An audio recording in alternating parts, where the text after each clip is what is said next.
Alors, bonjour à tous.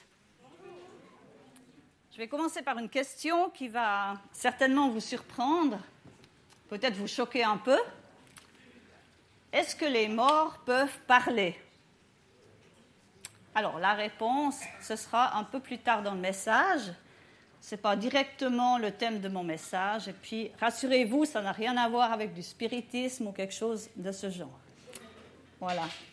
Aujourd'hui, je vais parler de la foi. Et le titre de mon message, c'est « La foi, c'est concret ». Alors, il y a beaucoup à dire sur la foi. Bien sûr que je ne vais pas tout dire ce matin. Mais je vais d'abord voir qu'est-ce que la définition de la foi, qu'est-ce que la Bible en dit. Et puis ensuite, comment est-ce qu'elle se manifeste d'une façon concrète. Et puis ce qu'elle produit. Et je finirai avec une petite conclusion. Alors, qu'est-ce que la foi? Qu'est-ce que ça veut dire avoir la foi? Est-ce que c'est simplement croire en quelque chose? Croire en l'existence de Dieu? Croire peut-être même ce que la Bible dit? Non, la foi, c'est beaucoup plus que ça. Le mot grec pour le mot foi, c'est le mot pistis, et ce mot, il peut aussi être traduit par fidélité. Alors, le mot fidélité, eh bien, ça nous parle de relation, de confiance, mais ça nous parle aussi d'attachement. Donc, c'est un lien à quelque chose ou à quelqu'un. Et c'est un lien dans la durée. On peut être fidèle, par exemple, à une entreprise. Quelqu'un qui va toute sa vie travailler dans la même entreprise, parce qu'il s'y sent bien, parce qu'il a des bonnes conditions de travail, un bon salaire, etc. On peut être fidèle à des habitudes, on peut être fidèle à un produit. Voilà, telle personne achètera toujours telle marque de lessive. Ou bien une marque de voiture. Voilà, monsieur un tel va acheter toujours des BMW. Il n'achètera pas une Alfa Romeo ou quelque chose d'autre. Alors, c'est parce qu'il croit que c'est la meilleure voiture pour lui. Il aura confiance dans cette marque, que c'est une bonne voiture. On peut être fidèle à une amitié. Donc, ça veut dire qu'on a des amis qu'on va voir régulièrement, on va s'inviter à manger. On va peut-être avoir une activité commune, aller faire une randonnée, faire de la pêche, ou simplement se voir pour partager, pour boire un verre. Et puis, bien sûr, la fidélité à son conjoint. Ça, c'est souhaitable. Hein. Voilà. On va voir qu'est-ce que la Bible donne comme définition de la foi. Et je vais lire dans Hébreux chapitre 11. Alors, tout le chapitre 11 de l'Épître aux Hébreux nous parle de la foi qui se manifeste concrètement. Je vais lire déjà les versets 1 et 2. Telle qu'on était de l'existence des choses invisibles. Mais la foi, ça implique aussi un comportement, ça implique des actions concrètes. Parce qu'on est convaincu de l'existence de telle et telle chose, eh bien, on va agir en fonction de nos convictions. La foi véritable, elle a un impact sur notre quotidien, sur notre vie. Ce n'est pas juste un concept. Et dans l'épître de Jacques, au chapitre 2, il est bien dit que sans les œuvres, la foi est morte, la foi est vaine. Sans les œuvres, c'est-à-dire sans les actes, sans des actions concrètes, la foi, elle sert à pas grand-chose. Elle est morte. La foi va de pair avec les œuvres. Sinon, la foi, c'est juste une croyance. Donc la foi, on peut dire que c'est une conviction qui va produire des actions. Ce n'est pas possible d'être croyant et de ne pas être pratiquant. On entend souvent des gens qui disent « Moi, je suis croyant, mais je ne suis pas pratiquant ». Ça ne veut rien dire. Ça ne veut rien dire du tout. Ils ont juste une croyance, mais ils n'ont pas la foi. Sinon, ça implique de vivre d'une façon différente. Donc la foi, ce n'est pas simplement un concept, mais c'est un moteur, c'est-à-dire quelque chose qui va nous mettre en mouvement, nous mettre en marche. Et la foi, c'est la certitude des réalités invisibles. Le verset 3, c'est par la foi que nous reconnaissons que le monde a été formé par la parole de Dieu, en sorte que ce qu'on voit n'a pas été fait de choses visibles. Et il y a aussi les versets 26 à 27, où il est parlé de Moïse qui a considéré l'opprobre de Christ, qui a vu l'opprobre de Christ comme une richesse plus grande que les trésors de l'Égypte, car il avait les yeux fixés sur la rémunération, sur la récompense. C'est par la foi qu'il quitta l'Égypte sans être effrayé de la colère du roi, car il se montra ferme comme voyant celui qui est invisible. Par la foi, il a vu les réalités spirituelles. Et la foi nous permet de voir au-delà de ce qu'on voit avec nos yeux humains. Vous connaissez certainement cette phrase de Saint-Exupéry dans Le Petit Prince. Saint-Exupéry l'a dit, « On ne voit bien qu'avec le cœur, l'essentiel est invisible pour les yeux. » C'est une phrase qu'on entend souvent. Hein. Et je pourrais paraphraser cela en me basant sur Hébreux 11 et dire, on ne voit bien que par la foi. L'essentiel, c'est les réalités invisibles. Donc voilà, impossible de croire qu'à ce qu'on voit. On ne voit pas l'air qu'on respire. On ne voit pas le soleil par temps couvert ou quand il fait nuit. Pourtant, on ne doute pas de l'existence de ces réalités-là. Et on va voir maintenant comment est-ce que la foi s'est manifestée concrètement. Et dans Hébreux 11, on a toute une liste de personnages bibliques dans l'ordre chronologique qu'ils ont vécu. Donc on commence avec Abel, et on finit avec les prophètes, et ensuite avec Jésus-Christ dans Hébreux 12. Et on va voir comment ils ont manifesté leur foi, comment leur foi s'est concrétisée. Et la liste n'est pas exhaustive. Alors bien sûr que je ne vais pas pouvoir parler en détail de tous ces personnages, sinon on serait, je pense, encore là demain matin. Et puis, je ne vais pas les prendre dans l'ordre. Donc voilà, je vais un peu sauter les versets. Le chapitre 11 sera lu intégralement, mais pas dans l'ordre. Ça changera un petit peu peut-être de ce qu'on a l'habitude. Parce qu'en fait, j'ai regroupé par thème comment la foi se manifeste concrètement. Et on voit qu'il y a des similitudes chez différents personnages, comment ils ont vécu leur foi.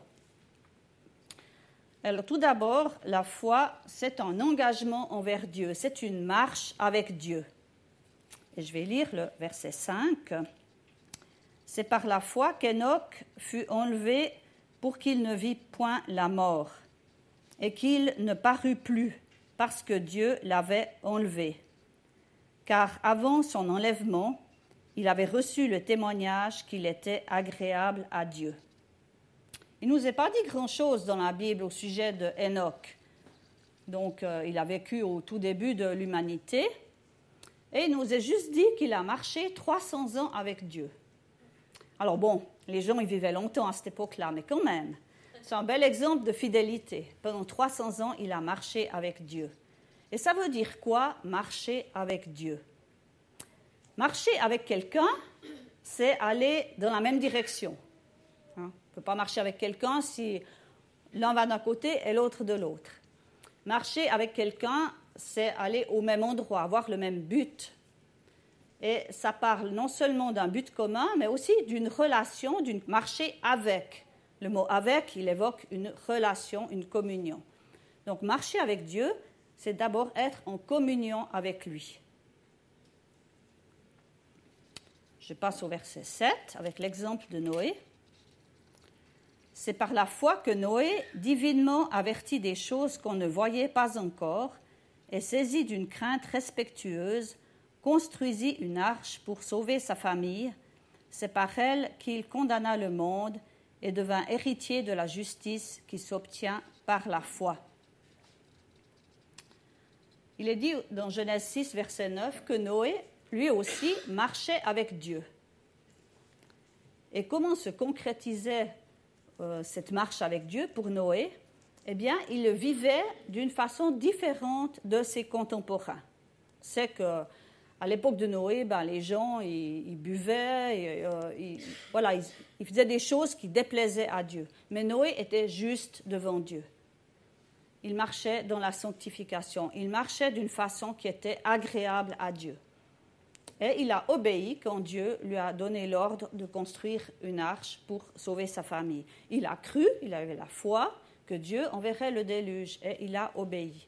Mais c'était un homme juste et agréable aux yeux de Dieu. Donc marcher avec Dieu, c'est marcher d'une manière digne de notre Seigneur. C'est marcher d'une manière qui lui est agréable, c'est se comporter d'une façon qui plaît au Seigneur. Un troisième exemple, c'est celui d'Abraham, au verset 8. C'est par la foi qu'Abraham, lors de sa vocation, obéit et partit pour un lieu qu'il devait recevoir en héritage et qu'il partit sans savoir où il allait. Abraham a aussi obéi à l'appel de Dieu de quitter son pays, de quitter ses repères, ses sécurités, tout ce qui faisait sa vie. Et il est parti sans savoir où Dieu allait le conduire. Marcher avec Dieu, c'est aller là où il veut nous conduire. C'est faire ce qu'il nous demande de faire, même si on ne sait pas où ça va nous mener. Donc, la foi, c'est un engagement envers Dieu, c'est une marche avec Dieu. Ça nous conduit à ça. Ça nous met, on a dit c'est un moteur, ça nous met en route, ça nous met en marche. Alors, on peut se poser la question, est-ce que ma foi me conduit à rechercher cette communion avec Dieu? Est-ce qu'elle m'amène à un comportement qui plaît à Dieu? Est-ce qu'elle me conduit à l'obéissance dans ce qu'il me demande de faire ou là où il me demande d'aller? Je crois que c'est des questions qu'on peut se poser chacun de nous. Parce que chacun de nous, on a aussi un appel sur notre vie pour quelque chose. Un autre point, la foi nous conduit à un détachement des choses terrestres pour s'attacher aux choses célestes. Il est dit dans la parole de Dieu de s'attacher aux choses célestes et non aux choses qui sont sur la terre. Et il est dit aussi, rechercher premièrement le royaume et la justice de Dieu, et tout le reste nous sera donné par-dessus. Et là, il nous a encore parlé d'Abraham, au verset 9 et 10 et 13 à 16. C'est par la foi, donc Abraham vint s'établir dans la terre promise comme dans une terre étrangère, habitant sous des tentes, ainsi qu'Isaac et Jacob, les cohéritiers de la même promesse. Car il attendait la cité qui a de solides fondements, celle dont Dieu est l'architecte et le constructeur. Et versets 13 à 16, c'est dans la foi qu'ils sont tous morts, donc Abraham, Isaac et Jacob, sans avoir obtenu les choses promises. Mais ils les ont vus de loin, crus et salués, reconnaissant qu'ils étaient étrangers et voyageurs sur la terre. Ceux qui parlent ainsi montrent qu'ils cherchent une patrie. S'ils avaient eu en vue celle d'où ils étaient sortis, ils auraient eu le temps d'y retourner. Mais maintenant, ils en désirent une meilleure, c'est-à-dire une céleste. C'est pourquoi Dieu n'a pas honte d'être appelé leur Dieu, car il leur a préparé une cité. Abraham, Isaac et Jacob avaient en vue non seulement une patrie terrestre, mais la patrie céleste. Ils ont vu plus loin dans l'esprit, par la foi. Et ils étaient attachés aux choses célestes. Et puis, il y a l'exemple de Moïse, versets 24 à 26. C'est par la foi que Moïse, devenu grand, refusa d'être appelé fils de la fille de Pharaon, aimant mieux être maltraité avec le peuple de Dieu que d'avoir pour un temps la jouissance du péché, regardant l'opprobre de Christ comme une richesse plus grande que les trésors de l'Égypte, car il avait les yeux fixés sur la récompense céleste. Il a vu par la foi l'opprobre de Christ, il a vu la récompense céleste, et à cause de ça, il a quitté l'Égypte. Il a obéi à Dieu. Il a par la foi quitté l'Égypte. Et puis, dans les versets 35 à 40, il y a l'exemple de tous ceux qui sont morts martyrs à cause de leur foi. Des femmes recouvrèrent leur mort par la résurrection. D'autres furent livrés aux tourments et n'acceptèrent point de délivrance, afin d'obtenir une meilleure résurrection. D'autres subirent les moqueries et le fouet, les chaînes et la prison. Ils furent lapidés, sciés, torturés. Ils moururent tués par l'épée. Ils allèrent çà et là vêtus de peaux de brebis et de peaux de chèvre, dénués de tout, persécutés, maltraités, eux dont le monde n'était pas digne, les montagnes, dans les cavernes et les antres de la terre.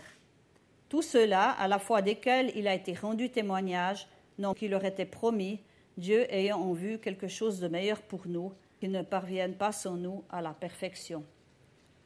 Les marques attachées à leur bien-être, à leur sécurité, mais ils ont plus loin, ils ont vu au-delà. Et puis on a l'exemple de Jésus, ça c'est dans Hébreux 12, versets 2 à 3. Jésus, celui qui fait naître la foi et qui mène la foi à la perfection. En vue de la joie qui lui était réservée, il a souffert la croix et s'est assis à la droite du trône de Dieu. Considérez en effet celui qui a supporté contre sa personne une tentation de la part des pécheurs, afin que vous ne vous l'âme découragée. Jésus, il a souffert la croix de la croix. Et on peut se poser la question, à quoi est-ce que je suis le plus attaché? Est-ce que c'est aux choses de la terre ou est-ce que c'est au royaume de Dieu? Et quelles conséquences est-ce que ça a dans mes choix de vie? Le point suivant, la crainte de Dieu qui est plus grande que la crainte des hommes. Et on a l'exemple avec les parents de Moïse, et ça c'est le verset 23. C'est par la foi que Moïse, à sa naissance, fut caché pendant 3 mois par ses parents, parce qu'ils virent que l'enfant était beau et qu'ils ne craignirent pas l'ordre du roi. Les parents de Moïse ont eu la crainte de Dieu plus que la crainte du Pharaon.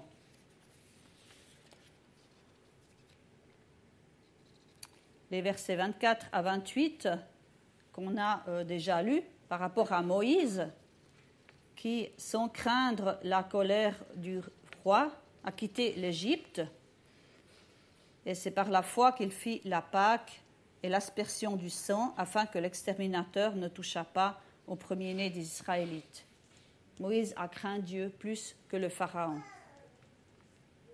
Et puis, on voit aussi le verset 31 avec Rahab. C'est par la foi que Rahab, la prostituée, ne périt pas avec les rebelles, parce qu'elle avait reçu les espions avec bienveillance.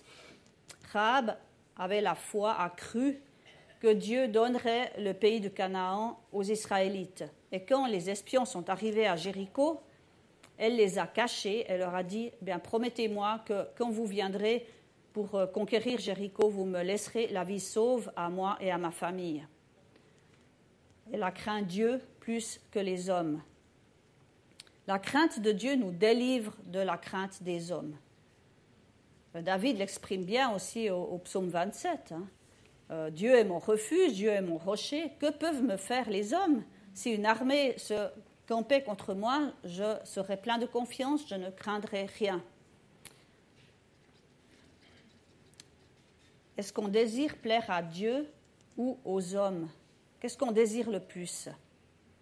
Est-ce qu'on a plus la crainte de Dieu? Ce n'est pas d'avoir peur de Dieu, mais c'est d'avoir un profond respect pour Dieu et d'avoir peur de le décevoir, d'avoir peur de faire quelque chose qui lui déplaît. Ou est-ce qu'on a plus la crainte des hommes? Ça peut être dans le travail aussi qu'on est confronté à certaines situations parfois, ou dans la famille ou dans d'autres domaines. La foi conduit aussi à faire des sacrifices. Alors ça, on aime un peu moins. Et on va voir aussi quelques exemples. Tout d'abord avec Abel au verset 4. C'est par la foi qu'Abel offrit à Dieu un sacrifice plus excellent que celui de Caïn. C'est par elle qu'il fut déclaré juste, Dieu approuvant ses offrandes, et c'est par elle, donc par la foi, qu'il parle encore, quoique mort. Abel a sacrifié des animaux vivants, des premiers-nés de son troupeau. Ça lui coûtait quand même, parce que les premiers-nés du troupeau, c'est la promesse de l'agrandissement du troupeau. Et puis on a l'exemple avec Abraham, au verset 17 à 19. C'est par la foi qu'Abraham offrit Isaac lorsqu'il fut mis à l'épreuve et qu'il offrit son fils unique, lui qui avait reçu les promesses et à qui il avait été dit « En Isaac sera nommé pour toi une postérité ». Il pensait que Dieu est puissant, même pour ressusciter les morts, aussi le recouvra-t-il par une sorte de résurrection. Il n'y avait encore jamais eu de résurrection. Et Abraham, par la foi, a cru. Et il a sacrifié Isaac. Bon, Dieu l'a arrêté au dernier moment quand il a levé le couteau. Mais dans son cœur, il avait déjà choisi d'offrir son fils en sacrifice à Dieu. Et puis les versets 35 à 40 que j'ai déjà lus avant, tous ceux qui ont été mis à mort à cause de leur foi, eh bien, ils ont été jusqu'au sacrifice de leur vie parce qu'ils ont cru en Dieu. Et Jésus, bien entendu, qui a été jusqu'à donner sa vie pour chacun de nous.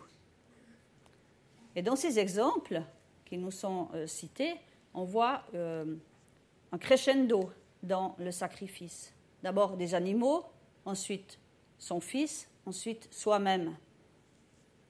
Qu'est-ce qu'on est prêt à sacrifier pour Dieu? La foi demande des sacrifices. C'est comme dans le monde finalement. Un jeune qui veut faire des études d'ingénieur ou de médecin ou d'avocat, eh bien, il va devoir faire des sacrifices. Il ne va pas pouvoir sortir en boîte tous les week-ends et voilà, aller faire peut-être autant de sport qu'il voudrait, parce qu'il doit étudier, parce qu'il croit que le métier qu'il a choisi, c'est le métier qui lui correspond. Et il croit qu'il va obtenir son diplôme. Il va faire des sacrifices pour ça. Donc, qu'est-ce qu'on est prêt à sacrifier pour Dieu? Alors, bien sûr, on a notre chair, notre vieil homme, ce qu'on appelle le vieil homme, c'est-à-dire notre chair, nos désirs qui sont opposés à la volonté de Dieu. Mais il y a peut-être aussi des idoles, il y a peut-être une part de notre temps, de nos biens, peut-être une relation qui nous éloigne de Dieu, qu'on est appelé à mettre de côté, ou même une carrière professionnelle, si on a un appel à servir Dieu à plein temps. Voilà, d'autres choses aussi. Et puis, il y a les miracles. Alors, il y en a qui ont vécu des miracles, et ça, on aimerait tous le vivre. Hein. Non, tous ont envie de vivre des miracles. Seulement, pour vivre un miracle, qu'est-ce qu'il faut avant? Il faut qu'il y ait une situation sans issue, une situation désespérée. Si tout va bien, on n'a pas besoin de vivre un miracle. D'accord? Donc, pour expérimenter un miracle, il faut qu'on se trouve dans une situation où, voilà, c'est un cul-de-sac. Humainement, ce n'est pas possible. Et on le voit dans les exemples aussi qui sont cités dans Hébreux 11. Tout d'abord avec Sarah, au versets 11 et 12. C'est par la foi que Sarah elle-même, malgré son âge avancé, fut rendue capable d'avoir une postérité. Et elle enfanta parce qu'elle crut à la fidélité de celui qui avait fait la promesse. Sarah, la femme d'Abraham, était stérile. Et là, elle était aussi âgée, elle n'était plus en état d'avoir des enfants. Mais elle a cru à la promesse de Dieu et elle a enfanté. La foi produit du fruit dans nos vies. Là où il y a peut-être la stérilité, où il y a des choses peut-être qui sont mortes, la foi peut produire du fruit. La foi engendre du fruit là où il n'y a rien, où c'est la sécheresse, la stérilité. Et on peut se poser la question, qu'est-ce que la foi produit en moi? Quels sont les domaines de ma vie qui sont peut-être stériles, où il n'y a pas de fruits? Et on pense aussi aux fruits de l'esprit, l'amour, la paix, la joie, la patience, la maîtrise de soi. Vous connaissez toute la liste. Est-ce qu'il y a des domaines là où c'est stérile? Peut-être au niveau de la paix, peut-être au niveau de la joie, peut-être au niveau de la maîtrise de soi ou d'autres choses.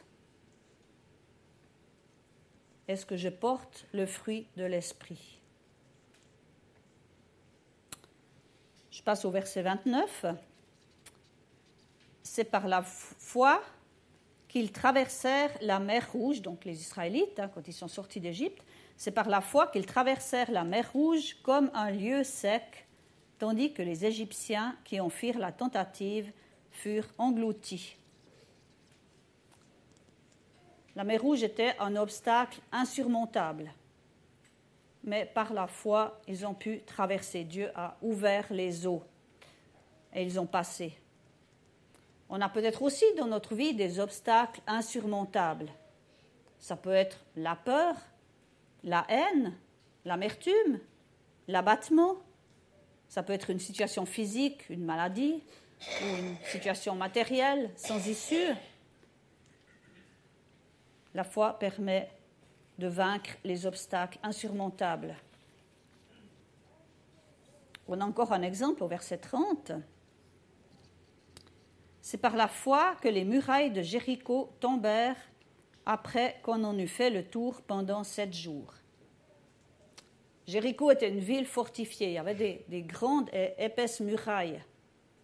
Et par la foi, ils en ont fait le tour, pendant 7 jours, ils ont sonné des trompettes et les murs se sont écroulés. Et parfois, il y a aussi des murs dans nos vies qui nous empêchent de conquérir ce que Dieu a prévu pour nous, notre héritage spirituel. Parce que derrière les murailles de Jéricho, il y avait le pays de Canaan.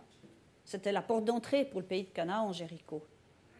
Et le pays de Canaan, c'était l'héritage que Dieu avait pour le peuple d'Israël. Et ces murs étaient des obstacles pour qu'ils puissent conquérir le pays. Et notre héritage spirituel, eh bien, qu'est-ce que c'est? Ce sont les promesses de Dieu pour nous.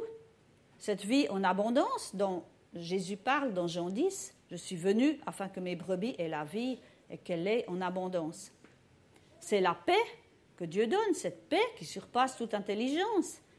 C'est cette joie du salut et encore beaucoup d'autres choses. Et parfois, il y a des murs qui nous empêchent de profiter de ces choses-là que Dieu veut nous donner. Ça peut être des murs de haine, de division, des murs de raisonnement, d'incrédulité. Quels sont les murs qui m'empêchent de recevoir ce que Dieu m'a promis? Alors, ça fait beaucoup de questions, mais voilà, peut-être que chacun peut prendre quelque chose qui le touche plus particulièrement. Et puis, on voit les versets 32 à 34, on voit toutes sortes de miracles. Que dirais-je encore? Le temps me manquerait pour parler de Gédéon, de Barak, de Samson, de Jephthé, de David, de Samuel et des prophètes qui, par la foi, vainquirent des royaumes, exercèrent la justice, obtinrent des promesses, fermèrent la gueule des lions, éteignirent la puissance du feu, échappèrent aux tranchants de l'épée, guérirent de leurs maladies, furent vaillants à la guerre, mirent en fuite des armées étrangères. Des femmes recouvrèrent leur mort par la résurrection, etc. Donc, toutes sortes de miracles, et il n'y a pas de limite à la foi.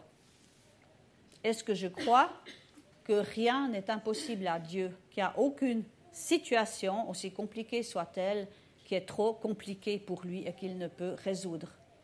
Ou est-ce que je limite Dieu par mon incrédulité? Encore un point, la foi qui est une bénédiction pour autrui.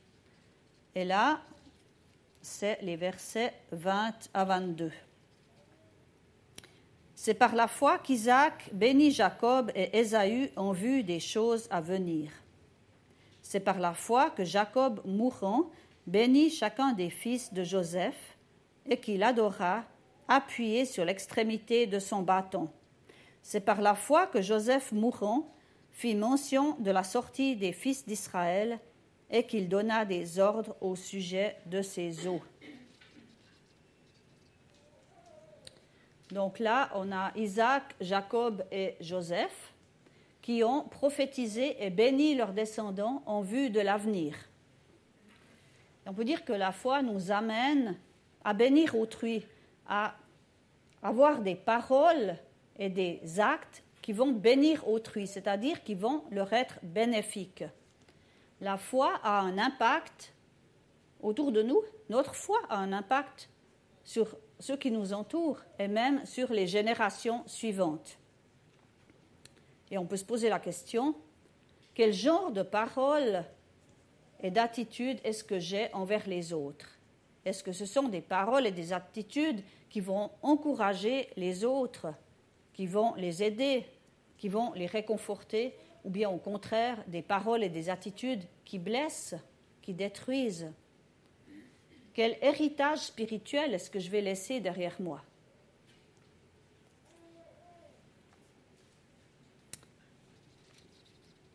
Voir maintenant qu'est-ce que la foi produit.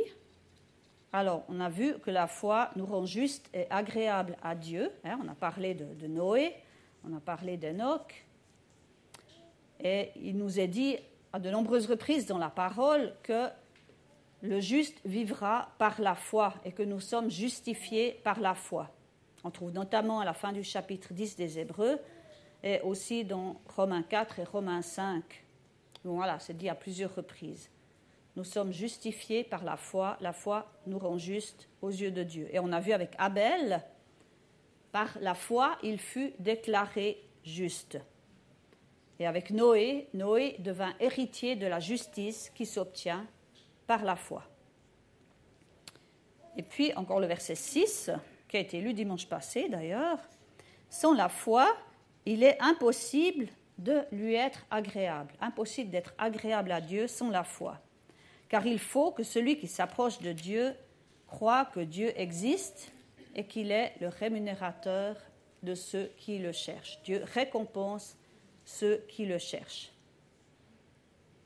Et notre foi, elle fait de nous des témoins.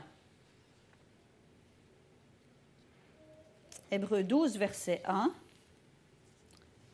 Nous donc aussi, puisque nous sommes environnés d'une si grande nuée de témoins, rejetons tout fardeau et le péché qui nous enveloppe si facilement et courons avec persévérance dans la carrière qui nous est ouverte, ayant les regards sur Jésus. Et c'est qui ces témoins? Eh bien, c'est tous les personnages qui sont cités dans le chapitre précédent, dans Hébreux 11, tous ceux dont on vient de parler. Ceux-là sont témoins, et pour nous un témoignage. Notre foi agissante fait de nous des témoins pour notre génération et aussi pour les générations futures. Et là, je reviens à ma question du début. Je ne sais pas si vous vous souvenez de ma question. Est-ce que les morts peuvent parler? Alors, je vais relire le verset 4. C'est par la foi qu'Abel offrit à Dieu un sacrifice plus excellent que celui de Caïn. C'est par elle, donc par la foi, qu'il fut déclaré juste, Dieu approuvant ses offrandes. Et c'est par elle, par la foi, qu'il parle encore, quoique mort. Ça ne vous a jamais choqué ce passage? Surprenant, hein? Donc Abel est mort depuis longtemps. C'était d'ailleurs le premier homme à mourir, à connaître la mort, n'est-ce pas? Eh bien, il parle encore. Et dans la Genèse, si on relit le récit d'Abel dans Genèse 4, eh bien, il n'y a pas un seul mot qui nous est rapporté qu'Abel aurait prononcé. On ne sait pas ce qu'il a dit. Caïn, oui, il a parlé avec Dieu, il s'est justifié, etc. Mais Abel, on ne sait pas du tout ce qu'il a dit. Mais en fait, c'est sa foi qui nous parle.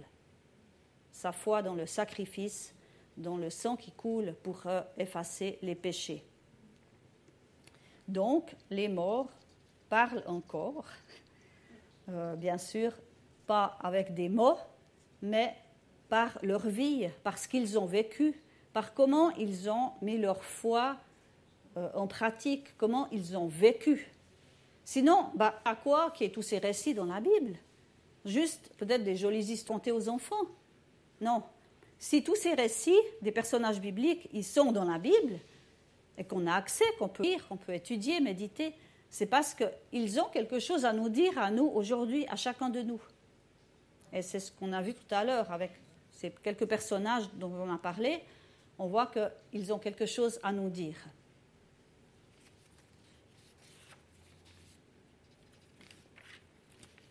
Il y a une récompense aussi pour ceux qui ont la foi. On voit qu'il est dit que Dieu récompense ceux qui le cherchent et que Dieu prépare une cité céleste aussi pour ceux qui ont la foi. En conclusion, je dirais que dans ce chapitre 11, on voit aussi une progression. Alors là, bien sûr que je l'ai lu dans le désordre, hein, voilà, mais si vous lisez le chapitre 11 dans l'ordre qu'il est écrit, vous verrez qu'il y a une progression dans la foi. On parle d'abord de la foi basique, croire que l'univers a été formé par la parole de Dieu. Ça, c'est pas trop difficile. la plupart des gens croient quand même qu'il y a un Dieu créateur et tout-puissant. Et à la fin du chapitre 11, on voit cette foi qui amène à tout donner, même sa propre vie. Hein? On a parlé des martyrs. Donc voilà, il y a une progression.